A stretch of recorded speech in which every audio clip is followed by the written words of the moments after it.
নমস্কার বন্ধুরা, welcome to my channel SB explorer. তো বন্ধুরা, সকলকে জানাই গুড ইভিনিং। তো থাম্বনেলটা দেখেই বুঝতে পারছো টপিকটা কেকেআর নিয়ে হতে চলেছে।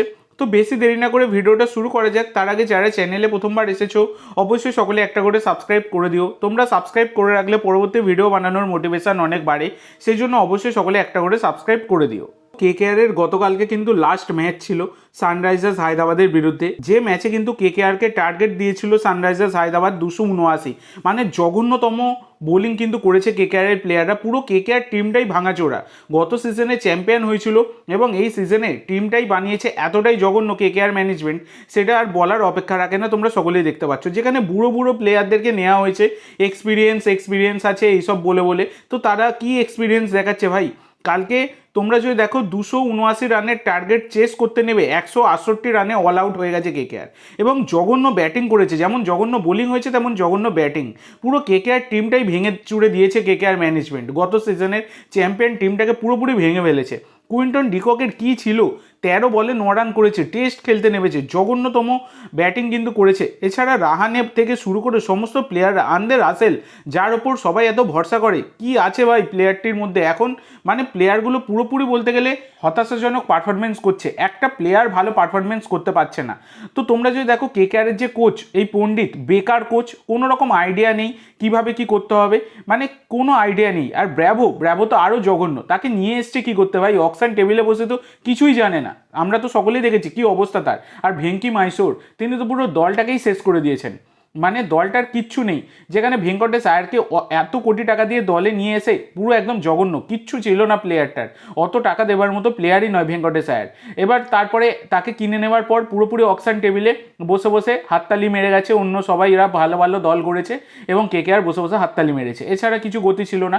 এবং কেকেআরও নিজেদের ক্ষেত্রেও আবার হাততালি মেরেছে, যখন এই আনসোল্ড প্লেয়ারদেরকে দলে তুলে নিয়েছে তখন এমন সেলিব্রেশন করেছে যেন আনসোল্ড প্লেয়ারদেরকে নিয়ে চ্যাম্পিয়ন হয়ে যাবে।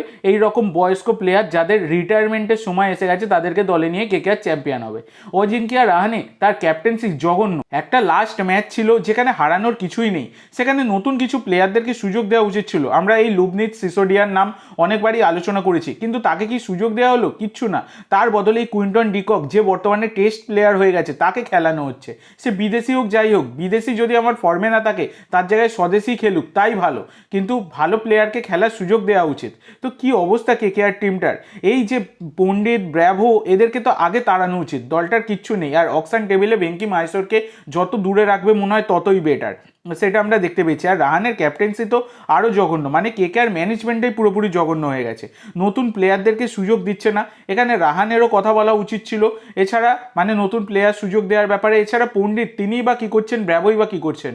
নতুন প্লেয়ার অবশ্যই সুযোগ দেওয়া উচিত ছিল। আমি বলছি না নতুন প্লেয়ার সুযোগ দিলে তারা মানে চ্যাম্পিয়ন করে দিত কেকেআরকে, মানে কালকের ম্যাচে বলছি আর কি, তারা জিতিয়ে দিত। কিন্তু তবু হলেও পরের সিজনের জন্য একটা দল তো, মানে যে দলটাকে গঠন করা যাবে সেই রকম তো একটা মানসিকতা রাখতে পারতো, কিন্তু সেই রকম কি? গম্ভীর ছাড়া কেকেআর টিমটাই পুরোপুরি অন্ধ, তোমরা দেখতেই পাচ্ছ। তা বলে গৌতম গম্ভীর তিনি কি সারা জীবন কেকেআর দলে থাকবেন? সেটা তো হয় না। তা কেকেআর ম্যানেজমেন্টটাই জঘন্য, যেই কারণে কিন্তু গম্ভীর দল ছাড়লেই কেকেআর টিমটা অন্ধ হয়ে যাচ্ছে, সেটা আমরা সকলেই দেখতে পাচ্ছি। একটা বোলার ভালো নেই, একটা ব্যাটসম্যান ভালো নেই, থাকলেও তারা রান পাচ্ছে না। এছাড়া মানে কেকেআর কোচেদের কোনো রকম ভূমিকাই নেই, সেটা দেখা যাচ্ছে। জাস্ট সাইড লাইনে বসে চুপচাপ বসে থাকা ছাড়া এছাড়া এদের আর কোনো কাজ কিন্তু নেই, সেটা আমরা সকলেই দেখতে পাচ্ছি। তো কেকেআর টিমে অবশ্যই নতুন কোচ দরকার, যেখানে মর্গানের নামও কিন্তু উঠে এসেছিল। যাকেই নিক, একটা ভালো কোচ অন্তত কেকেআর আনুক, যে সমস্ত প্লেয়ারদেরকে চিনবে, অকশন টেবিলে বসে ভালো প্লেয়ার কিনতে পারবে। আর এই রাহানে থেকে শুরু করে মঈন আলী, কুইন্টন ডিকক, এই সমস্ত প্লেয়ারদেরকে আগে তড়িঘড়ি বিদায় করা উচিত। কিচ্ছু নেই এই সমস্ত প্লেয়ারদের, এই সমস্ত প্লেয়ারদেরকে মানে পয়সা ওয়েস্ট করা ছাড়া আর কিছুই নয়। কি আছে এই প্লেয়ারদেরকে বেকার খেলানো, কোনো রকম ব্যাপার নেই। কালকে দেখলাম মেন্টর ব্র্যাভো, তিনি মানে সাইড লাইনের ধারে বসে তিনি হাসছেন। এবার কেকেআর সমর্থকেরা তাদের চোখের জল পড়ছে এই রকম অবস্থায়।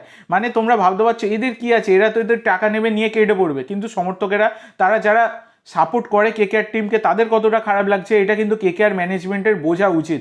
গত সিজনে চ্যাম্পিয়ন হয়েছিল গৌতম গম্ভীরের জন্য, পণ্ডিতের কোনো রকম ভূমিকাই ছিল না। ওই রকম কোচ থাকার থেকে উইদাউট কোচ খেলা অনেক বেটার। এইরকম কোচ এইরকম মেন্টর একদমই কেকেআর টিমে দরকার নেই। তো এই বিষয়ে তোমাদের মতামত অবশ্যই তোমরা সকলে জানিও, এবং আমার কথাগুলোর সাথে তোমাদের যদি কোনো মিল থাকে তোমরা অবশ্যই জানিও যে কথাগুলো ঠিক কিনা, কিংবা তোমাদের মতামত অবশ্যই সকলে কমেন্ট করে জানাতে ভুলো না। তো আজকের জন্য এইটুকু বন্ধুরা, ভিডিওটি ভালো লাগলে অবশ্যই লাইক করো, শেয়ার করো, আমার চ্যানেলে প্রথমবার এসে থাকলে চ্যানেলটি সাবস্ক্রাইব করো, আর কমেন্ট করে জানাও ভিডিওটি কেমন লাগলো। ধন্যবাদ।